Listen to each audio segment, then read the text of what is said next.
President of India.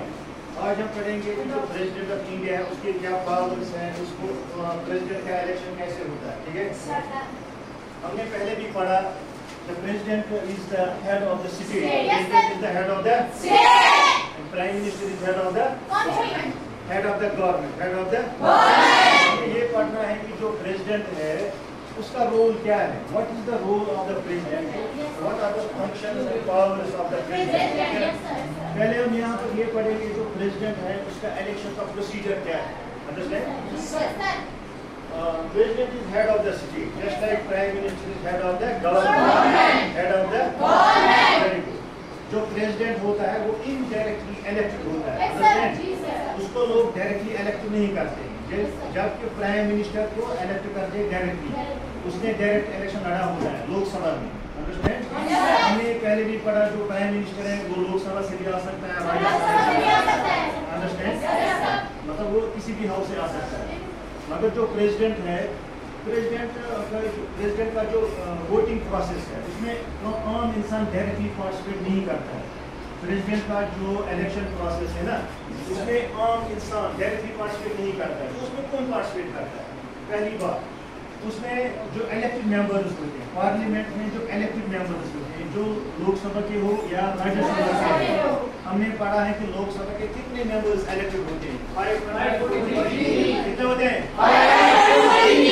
543। हाँ, वो जो इलेक्टेड मेंबर्स हैं लोकसभा के भी और राज्यसभा के भी, they participate in the election of the president. Understand? वो इलेक्शन प्रेसिडेंट के जो इलेक्शन है उसमें वोट डालते हैं, ठीक है ना, वो उसमें वोट कास्ट करते हैं। हो गए वो जो नॉमिनेटेड मेंबर्स होते हैं, क्या होते हैं? जो नॉमिनेटेड मेंबर्स होते हैं जिनको प्रेसिडेंट ऑफ इंडिया नॉमिनेट करता है, वो उसके इलेक्शन में हिस्सा नहीं लेते हैं, उसके इलेक्शन में हिस्सा नहीं लेते हैं। समझा? तो ये प्राइम मिनिस्टर के जो पावर, जो प्रेसिडेंट के जो पावर्स होते हैं वो पावर्स एक नॉमिनल पावर्स होते हैं। अंडरस्टैंड? जैसे कि हमने पढ़ा जो ब्रिटेन का क्वीन है, जो ब्रिटेन का मोनार्क है, जो उसके पावर्स हैं, that powers are just like ceremonial powers. Understand? Ceremonial powers हो गए, मतलब वो पावर्स जो किसी के नाम होते हैं, मतलब जिनका कोई दूसरा इस्तेमाल करता हो। जस्ट लाइक हमारे जो प्रेसिडेंट हैं, जो प्रेसिडेंट के पावर्स हैं, प्रेसिडेंट के पास जो पावर्स हैं उनको एक्चुअली में कौन इस्तेमाल करता है? Prime minister. कौन करता है इस्तेमाल? प्राइम मिनिस्टर है, इसलिए उन पावर्स को नॉमिनल पावर्स हम कहते हैं। अंडरस्टैंड?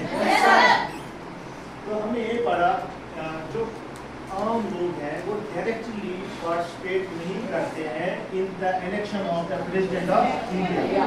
जो क्या होता है, जो इलेक्शन का प्रेसिडेंट उसके लिए इलेक्टोरल कॉलेज बनता है। क्या बनता है?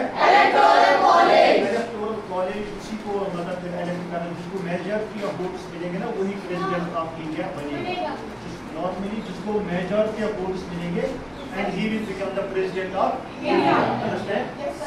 तो हम यहाँ ये पढ़ेंगे कि जो प्रेसिडेंट, अब जो प्रेसिडेंट बन गया, president is like a supervisor, वो सुपरवाइज करता है जितने भी पॉलिटिकल इंस्टीट्यूशंस हैं हमारे मुल्क में, जितने भी पॉलिटिकल इंस्टीट्यूशन, मैंने पहले ही बताया what is a political institution.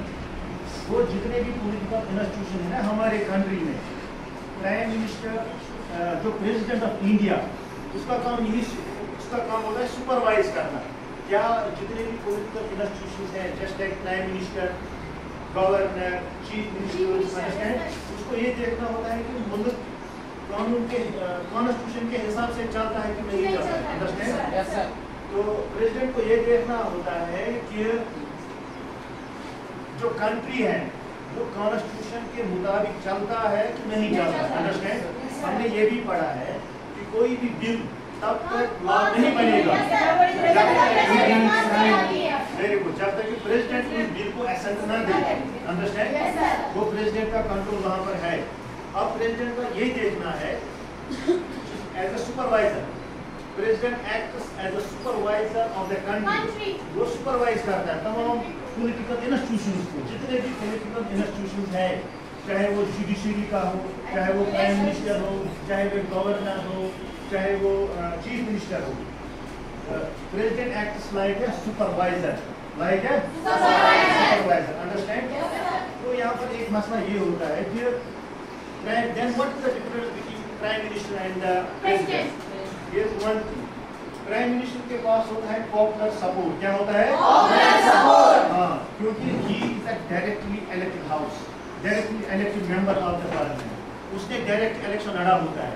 यही difference है President और Prime Minister. अगर President ने direct election लड़ा होता, understand? अगर President ने ऐसे direct election laddoo, then Prime Minister already है direct election. तो इनके अंदर क्या होता है? Clash. इनमें क्या कैसे पानी? तो इनके अंदर क्लैश होता है.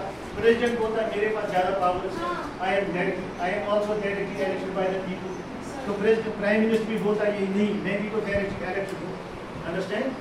तो ये जो सिस्टम है parliamentary form of government, parliamentary system है. पार्लियामेंट्री सिस्टम में क्या है? पार्लियामेंट्री सिस्टम में ज्यादा पावर्स किसके पास है? प्राइम मिनिस्टर के पास. जिसको हम बोलते हैं रियल एग्जीक्यूटिव. क्या बोलते हैं?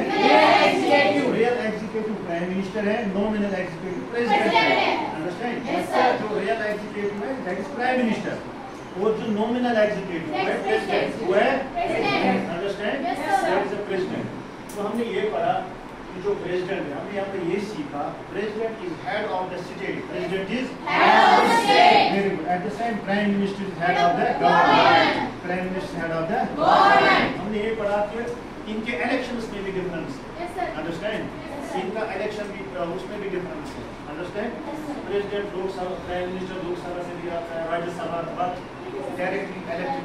अंडरस्टैंड? उसको डायरेक्ट इलेक्शन करना पड़ता है, उसको लोगों के पास जाना होता है. जो प्रेसिडेंट होता है, प्रेसिडेंट के लिए जो इलेक्टोरल कॉलेज होता है उसके members of Lok Sabha, members of Rajya Sabha, और मुल्क में जितनी असेंबलीज है, हमारे पास कितनी स्टेट्स हैं? 28 स्टेट्स हैं.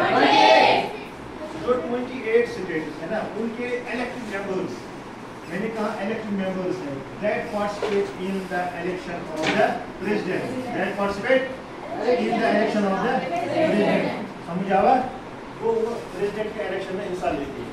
अगर नॉमिनेट हो तो ये बात याद रखनी, जो नॉमिनेटेड मेंबर्स होते हैं, इन नॉमिनेटेड मेंबर्स ना आसान, इन प्रेसिडेंट इलेक्शंस में हिस्सा नहीं, they do not take part in the election of the president. समझ आवा?